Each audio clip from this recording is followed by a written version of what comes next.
In space, the temperature is a freezing minus 273 degrees. The awesome temperature inside the stars reaches millions of degrees. Giant meteorites go hurling at great speeds through the emptiness of space. Now think of your own position in this endless emptiness of space. To imagine this, let's first compare the concept of distances on Earth to that of distances in the universe. In the universe, the distance between the closest stars is 30 trillion kilometers. Of all the stars that twinkle in the sky, the closest one to you is 500 trillion kilometers away. Now, let's look at our position within our galaxy. There are some 250 billion stars in the Milky Way. Our Sun is only one of these. 9 planets revolve in great harmony around the Sun. This whole system is the solar system. Within this solar system that encompasses 12 billion square kilometers, our Earth occupies a very small place. If you think of the Earth as a marble, the Sun would be the size of a football 280 meters away from the marble. In spite of these huge numbers, the Milky Way occupies a small area among the 300 billion galaxies in space. The continual movement in space is even more interesting. The Earth revolves on its own axis at a speed of 1,670 kilometers an hour. At the same time, it revolves around the Sun, which is 103 times larger than it. The Earth makes this revolution at a speed of 108,000 kilometers an hour. That is, about 60 times greater than the speed of a bullet. At the same time, the Earth and the Sun are moving towards the star Vega at 200 kilometers a second. That is, at the extraordinary speed of 720,000 kilometers an hour. And our galaxy is also moving. And we are not even aware of this enormous journey we are making every moment. Because of the flawless balances that God has established, we never sense this journey. Have you ever wondered why we never sense this movement for even a moment? At this moment, as you watch this film, there is no vibration going on. As you sit in a park or walk along the road, you don't know that the world is turning. But our world is a gigantic mass traveling in space at the great speed of 200 kilometers a second. One moment we've moved 200 kilometers.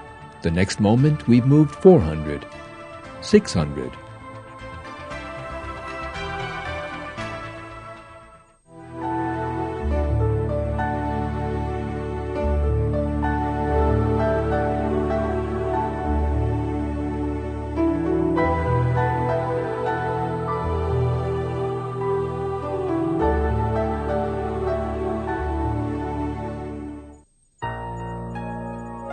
When the sun rises, a whole new day begins.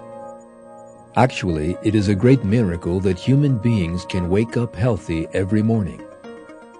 Despite the fact that a person completely loses consciousness when he falls asleep, he begins the new day with the same consciousness and personality that he had the day before.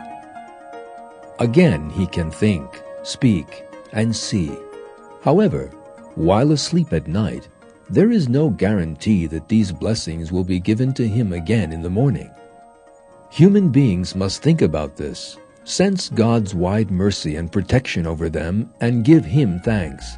People must think about their own weakness.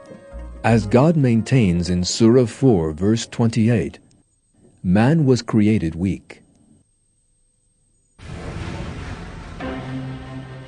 When people aren't careful about what they eat, drink, or the clothing they wear, they may easily become ill.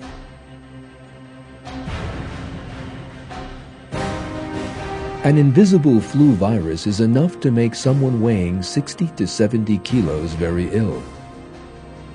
The only thing the sick person can do is rest in bed. During this time, a struggle goes on in the body that the sick person has no control over.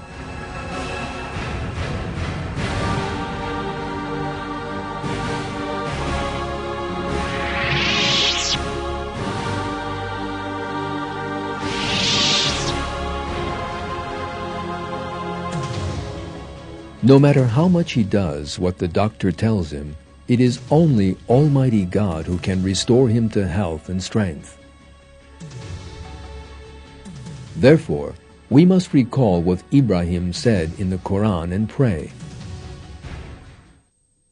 He who gives me food and gives me drink, and when I am ill, it is He who heals me.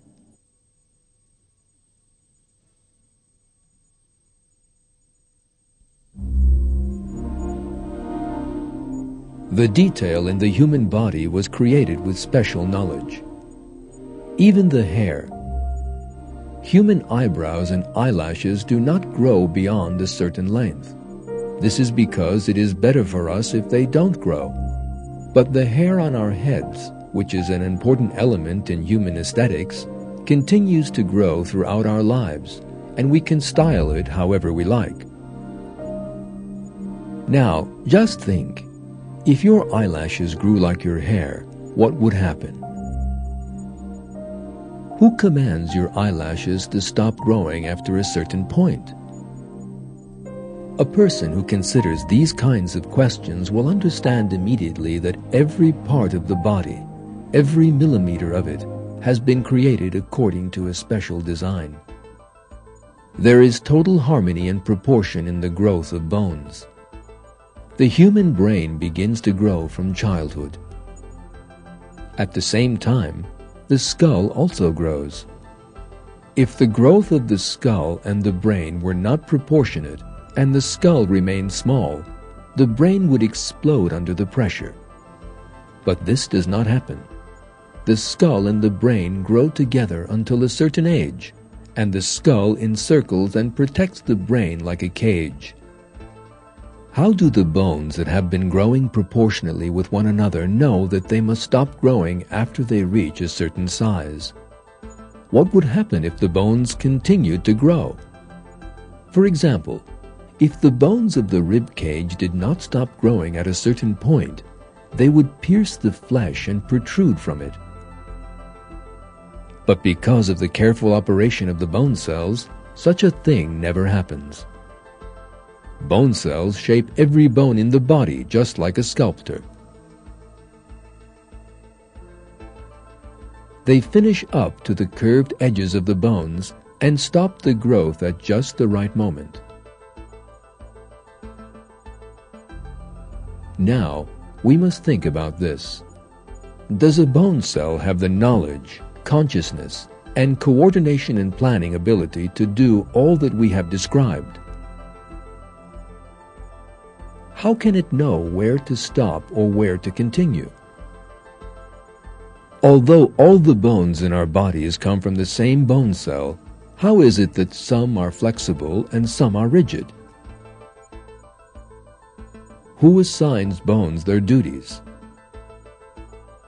How do these various different bits of bone know how to form our extremely functional hands? How do the bones that make up our arms, legs, and fingers attain the proportions needed to ensure the body's symmetry?